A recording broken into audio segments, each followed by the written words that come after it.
Hi friends, வணக்கம். எல்லாருக்கும் happy women's day.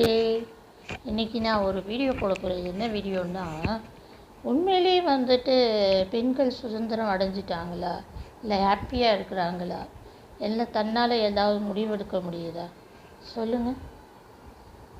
நான் சொல்கிறேன், அப்படி எதுவுமே நடக்கலை. சும்மா இந்த பொங்கல், தீபாவளி, அதேபோல் இண்டிபெண்டன்ஸ் டே, ரிபப்ளிக் டே, அது மாதிரி வர சொல்ல செலிப்ரேட் பண்ணுறாங்க. அது மாதிரி வரும்போது அதே மாதிரி தான் இதுவும் ஒரு உமன்ஸ் டே இப்போ சும்மா அந்த மீடியா வந்ததுனால தான் இந்த பெண்கள் ரொம்ப முன்னேற்றமாக அடைஞ்சதாக காட்டுறாங்க. ஆனால் உண்மையிலே அப்படி இல்லைங்க. உண்மையிலே நீங்கள் கொஞ்சம் படித்து பாருங்களேன். படித்தா திமுருன்னுவாங்க, படித்து இப்போ வேலைக்கு போகலன்னா வேலை கிடைக்கலன்னுவாங்க, வேலை கிடச்சி சம்பாரித்தா பணம் இருக்கிற திமுரு, பணத்தால் ஆடுறா, அதனால் யாரையும் மதிக்க மாட்டேங்கிறா. நம்ம சுயமரியாதையோடு எந்த வேலையும் செஞ்சாலுமே அதுக்கு கிடைக்கிற பேர் என்ன தெரியுமா? பட்டப்பேர். இவ ரொம்ப ஆடுறா, திமிரில் ஆடுறா. ஆனால் அந்த பணத்தில் சம்பாதிச்சு தனக்காக செலவு பண்ணிக்க போகிறதில்ல. அந்த பொண்ணு, எந்த ஒரு பொண்ணுமே தனக்காக செலவு பண்ணிக்க போகிறதில்ல. அதில் குடும்பத்துக்காக, குழந்தைக்காக, புருஷனுக்காக, கூட பிறந்தவங்களுக்காக, அம்மா அப்பாவங்களுக்காக எந்த ஒரு பெண்ணாவது தனக்காக செலவு பண்ணி ஆடம்பரமாக வாழறாங்களா? சொல்லுங்கள் பார்ப்போம். இல்லை, ஏதோ ஒன்று, கோடியில் ஒன்று அப்படி இருப்பாங்க. ஆனால் உண்மையிலேயே ஒரு 10% கூட பெண்கள் வாழ்க்கையில் சுயமரியாதையோடு வாழ முடியலைங்க. அது மனசுக்கு ரொம்ப கஷ்டம். Happy women's day. இந்த சுதந்திரம் அடைஞ்சு ரொம்ப நாள் ஆச்சு. கிட்டத்தட்ட 79 வருஷம் நினைக்கிறேன். கரெக்டாக தெரியல, தப்பாக நினச்சிக்காதீங்க. 79 வருஷமாக என்னத்தை சுதந்திரம் கண்டோம் நம்ம? சொல்லுங்கள். எதையுமே சுதந்திரமாக பண்ண முடியாதுங்க. பிறக்கும்போது அப்பா பேச்சு கேட்டு நடக்கணும். கொஞ்சம் வளர்ந்த பிறகு அண்ணன் தம்பி, அதுவும் தம்பிங்க இருக்கானுங்க பாருங்கள், எல்லாரையும் அடக்கி ஆளுவாங்க. அவங்க கொஞ்சம் பவராக இருப்பாங்க. அதுவும் அப்பா இல்லாத வீட்டில் தம்பிங்களோ அண்ணனுங்களோ இருக்கிறவங்க தான் சொல்கிறது தான் பெரிய விஷயம், நான் சொல்கிறது தான் நீ ஏற்றுக்கணும் அப்படின்ட்டு சொல்லுவாங்க. அதுக்கப்புறம் கல்யாணம் ஆன பிறகு புருஷனும் என்ன சொல்லுவார்? கொஞ்சம் பார்ப்பார், குடும்பத்துக்கு பணம் வரதா பார்ப்பார். அப்படி இல்லைன்னா கொஞ்சம் இப்போ கொஞ்சம் தன்னை விட ஒரு படி மேலே போனால் கூட அந்த ஈகோ கண்டிப்பாக கிளாஷ் ஆகுங்க. ஏதோ ஒரே ஒரு % நல்லவங்க இருப்பாங்க, கண்டிப்பாக ஈகோ கிளாஷ் ஆகும்.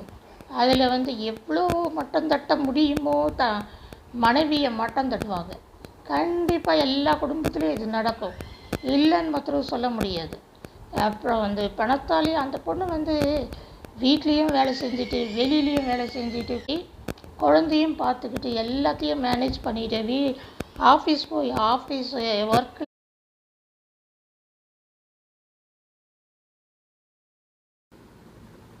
இந்த காலத்தில் எத்தனை பேர் வேலைக்கு போகாமல், ஜென்ஸுங்க எத்தனை பேர் வேலைக்கு போகாமல் எல்லாம் என்னது போதை பழக்கத்துக்கு அடிமையாகி அது பின்னாடியே தெரிஞ்சிட்ருக்காங்க. ஆனால் பெண்கள் கஷ்டப்பட்டு உழைச்சி அந்த குடும்பத்துக்காக முன்னேற்றுறாங்க.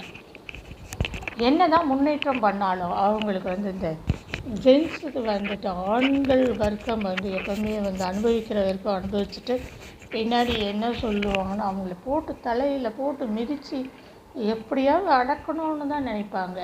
ஆனால் பெண்கள் அடங்காப்பிடாரிகள் கிடையாதுங்க. நிஜமாலுமே எத்தனை வீட்டில் இந்த பெண்கள் எவ்வளோ கஷ்டப்படுறாங்க தெரியுமா? ரோடில் அடுத்த வேளை சோத்து கூட கஷ்டம் இருந்தால் கூட அவங்க என்ன பண்ணுவாங்க? ஜாலியாக ஜென்ஸ் கையை காலை நீட்டி படுத்துட்ருப்பாங்க சில வீடுகளில். ஆனால் பெண்கள் ஏதோ ஒரு வீட்டு வேலை செஞ்சு பாத்திரம் விளக்கி அந்த குழந்தைங்களுக்கோ புருஷனுங்களுக்கோ சோறு போடுறாங்க. இதில் எங்கேங்க பெண் சுதந்திரம் இருக்குது? நீங்கள் சொல்லுங்கள் பார்ப்போம். பெண் சுதந்திரம்னா, ஆனால் சில பெண்கள் பெண் சுதந்திரம் நினச்சிட்டு தாறுமாறாக ட்ரெஸ் பண்ணுறது, அதெல்லாம் சுதந்திரம் இல்லைங்க. அறிவால் சுதந்திரம் இருக்கணுங்க. வாழ்க்கையில் சுதந்திரமாக முடிவு எடுக்கணுங்க. சுதந்திரமாக அதை வந்து நல்ல விதத்தில் ஆக்டிவேட் பண்ணணுங்க, ப்ரொசீட் பண்ணணுங்க. இந்த இதுவை வந்துட்டு நான் தான் செய்கிற செயல் வந்து மற்றவங்களுக்கு வந்து பயனுள்ளதாக இருக்கணுங்க. ஆடைகளை கிழிச்சிக்கிட்டு லோ ஈப்பில் போட்டுக்கிட்டு அதை பண்ணுறது இதை பண்ணுறதெல்லாம் சுதந்திரம் கிடையாது. சில பெண்கள் வந்துட்டு அதை போல் இருக்காங்க. ஆடையில் சுதந்திரம் தேவையில்லை, மனதளவில் சுதந்திரம் தேவை. எல்லாத்துலேயும் வந்து நம்ம உழைச்சி முன்னேறணுன்ற சுதந்திரமாக நம்ம வந்து வீட்டுக்காகவும் நாட்டுக்காகவும் நம்ம வந்து உழைக்கணும். பெண் சுதந்திரம் வந்துட்டு கிடைச்சதா கிடைக்கலையான ஆர்கியூமெண்டெல்லாம் நம்மளுக்கு தேவையில்லை. யாரும் நம்மளுக்கு வந்து பெண்களுக்கு வந்து சுதந்திரம் கொடுக்கணும்னு தேவையில்லை. இப்போ ஓரளவுக்கு அவங்க வந்து நல்லா படிச்சுட்டு நல்ல வேலையில் இருக்கிறதுனால தான் வந்து ஓரளவு சுதந்திரமாக இருக்கிற மாதிரி ஃபீல் பண்ணுறாங்களே உலகம் நினைக்கிது நல்ல சுதந்திரமாக இருக்கிறாங்க அப்படின்னு சொல்லிட்டு. கண்டிப்பாக இல்லைங்க. அந்த படிப்பும் அந்த பணமும் தான் அவங்களுக்கு வந்து ஓரளவுக்கு நிம்மதியை தருது. ஆனாலும் அந்த பணமும் படிப்பும் வந்து யாருக்கு யூஸ் ஆகுது நினச்சி பாருங்க. வீட்டுக்காக தான் யூஸ் ஆகுது. அந்த வீடு நல்லா இருந்தால் தாங்க நாடு நல்லா இருக்க முடியும். இப்போ பெண்கள் வந்துட்டு ரொம்ப பல இடத்துல எல்லா விதத்துலேயும் கஷ்டப்படுறாங்க. வீட்டில் கஷ்டப்படுறாங்க, வேலை செய்கிற இடத்துல கஷ்டப்படுறாங்க, மனதளவில் கஷ்டப்படுறாங்க, உடல் அளவில் கஷ்டப்படுறாங்க. இந்த உடல் அளவில் கூட வந்து 2 நாள் 3 நாள் வந்துட்டு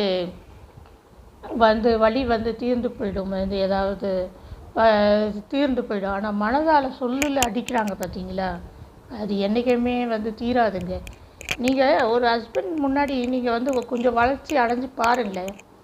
அது எப்பேற்பட்ட நல்ல புருஷனாக இருந்தாலும் வந்து உங்கள் தலையில் என்றைக்காவது ஒரு நாள் டக்குன்னு தட்டுவாங்க. தலையில் தட்ட மாட்டாங்க, நெஞ்சில் குத்துவாங்க. இதெல்லாமாங்க பெண் சுதந்திரம்? இதெல்லாம் ஹாப்பி உமன்ஸு? சொல்லுங்கள், எதுக்குங்க இந்த ஹாப்பி உமன்ஸ் டேலாம் செலிப்ரேஷன்? உண்மையிலே நீங்கள் வந்து உமன்ஸை வந்து ஹாப்பியாக வச்சுக்கணுன்னா அவங்களுக்கு உங்களால் முடிஞ்ச உதவி செய்யுங்க. அவங்க எல்லா இடத்துலையும் பாடுபடுறாங்க. என்ன வீட்லேயும் பாடுபடுறாங்க, குழந்தைகிட்ட பாடுபடுறாங்க, ஆஃபீஸில் பாடுபடுறாங்க, எல்லா விதத்துலேயும் பாடுபட சொல்கிறேன். அவங்களுக்கு உங்களால் முடிஞ்ச சின்ன சின்ன உதவி செய்யுங்க. அதுவே அவங்களுக்கு ஹாப்பியாக இருக்கும். அதனால் வந்துட்டு ஒருத்தருக்கு ஒருத்தர் வந்து பிரச்சனையோ பிரிவினைகளோ வராது. இப்போ நிறைய வீட்டில் வந்துட்டு ஏன் டிவோர்ஸ்லாம் வருது? ஒருத்தர் புரிஞ்சிக்காம, ஒருத்தருக்கு ஒருத்தர் ஈகோ பார்க்கறதுனால தான். ஈகோ பார்க்காம ஒருத்தருக்கு ஒருத்தர் அண்டர்ஸ்டாண்டிங் பண்ணி நம்ம குடும்பத்துக்காக தானே உழைக்கிறா அப்படின்னு நினச்சி ஜென்ஸுகளும் நம்ம வீட்டுக்காக தான் உழைக்கிறோன்ற லேடிஸும் நினச்சோன்னா உண்மையிலே அந்த குடும்பம் வந்து நல்லா இருக்குங்க. நான் வந்து நிறைய சொல்லணும்னு நினைக்கிறேன். ஆனால் வந்துட்டு சில விஷயங்களை என்னால் பேச முடியல. Okay, anyway happy women's day to all. முடிஞ்ச அளவுக்கு ஜென்ஸோ இல்லை மற்றவங்களோ எல்லாருமே சொல்கிறேன், அந்த உமன்ஸுகளுக்கு வந்து வீக்கர் செக்ஷன் கிடையாதுங்க. அவங்க பலம் கொண்ட மட்டும் உழைப்பாங்கங்க. எல்லா விதத்துலேயும் எல்லா செக்ஷன்லேயும் அவங்க முன்னேறிக்கின்னு வராங்க. அதனால் உங்களால் எவ்வளோ உதவி செய்ய முடியுமோ ஒரு சின்ன துரும்பளவு உதவி செஞ்சால் கூட அவங்க ஹாப்பியாக இருப்பாங்க. அதுதாங்க உண்மையான ஹாப்பி உமன்ஸ் டே. தேங்க்யூ. இந்த சேனல் பிடிச்சிருந்தால் சப்ஸ்கிரைப் பண்ணுங்கள், லைக் பண்ணுங்கள், ஷேர் பண்ணுங்கள், சப்போர்ட் பண்ணுங்கள். Thank you very much.